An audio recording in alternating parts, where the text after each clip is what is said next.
Carl Sagan's ideas comments on how humanity would transform if aliens contacted Earth, talking about extraterrestrials. Let's remember, NASA has asked some pastors to get us ready for the case of extraterrestrial space alien contacts.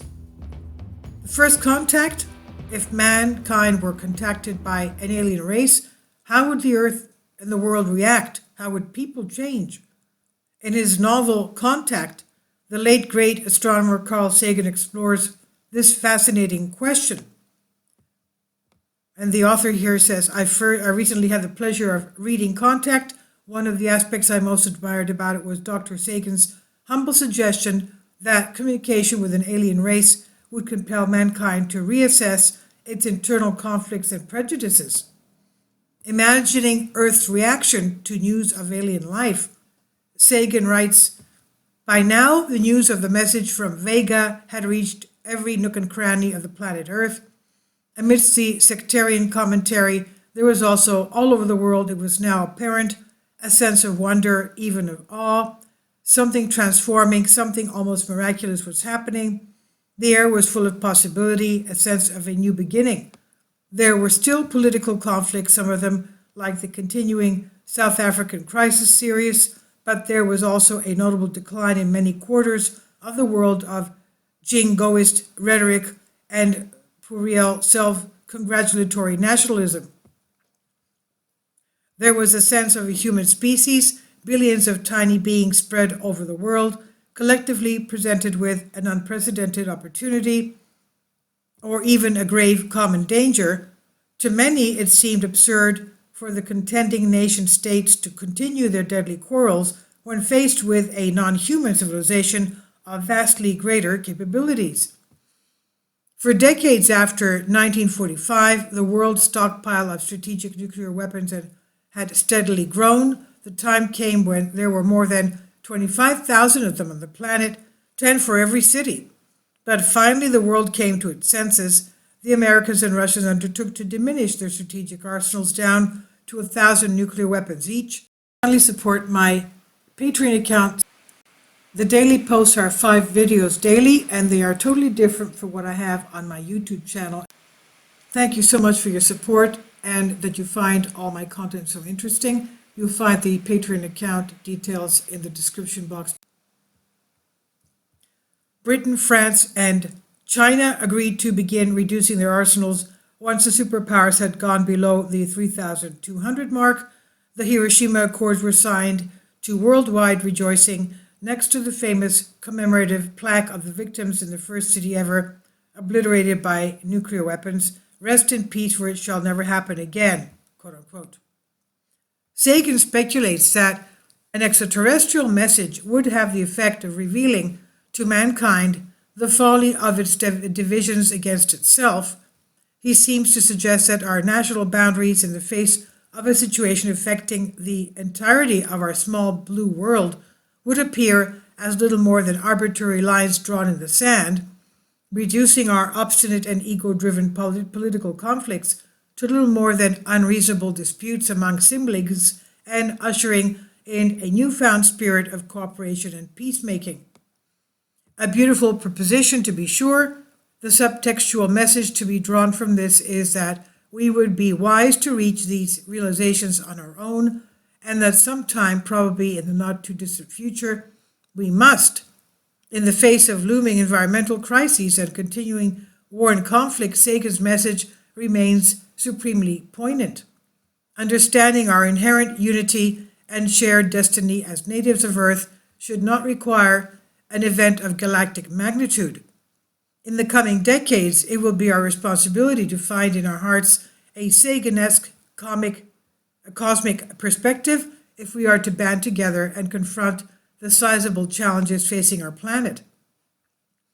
And later in the novel, Sagan discusses the effect of viewing the Earth from the perspective of one who is orbiting Earth in space. He says, it was not hard to imagine a time when the predominant loyalty would be to this blue world, or even to the cluster of worlds huddling around the nearby yellow dwarf star on which humans, once unaware that every star is a sun, had bestowed the definite article the sun. It was only now, when many people were entering space for longer periods and had been afforded a little time for reflection, that the power of the planetary perspective began to be felt. A significant number of these occupants of low Earth orbit, it turned out, were influential down there on Earth. End quote. The overview effect and the pale blue dot. One is reminded here of what has been called the overview effect, which refers to the profound shift in perspective that is said to be experienced when one views the Earth from space. There's a wonderful documentary, just under 20 minutes long, that shares the life-changing stories of astronauts who have seen the Earth from the outside. And there's a link here, you can watch it if you're interested. Sagan was certainly someone who believed in the transformative power of viewing the Earth from a different vantage point. And one of his most famous quotes was made in reference to the image dubbed the pale blue dot image, which is also the title of Sagan's book that discusses the image.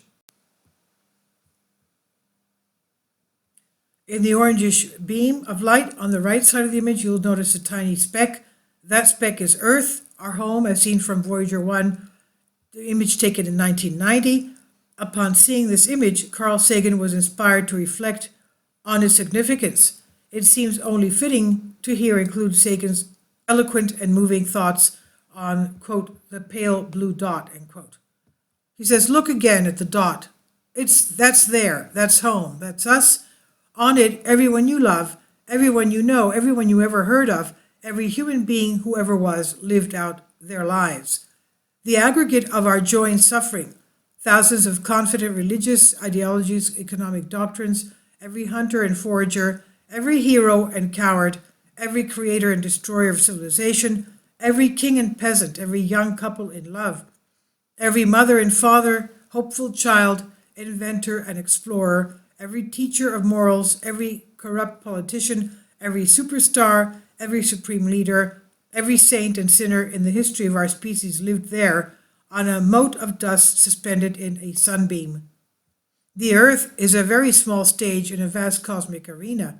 Think of the endless cruelties visited by the inhabitants of one corner of this pixel on the scarcely distinguishable inhabitants of some other corner, how frequent their misunderstandings, how eager they are to do away with one another, how fervent their hatreds. Think of the rivers of blood spilled all along by those generals, emperors, so that in glory and triumph they could become the momentary masters of a fraction of a dot.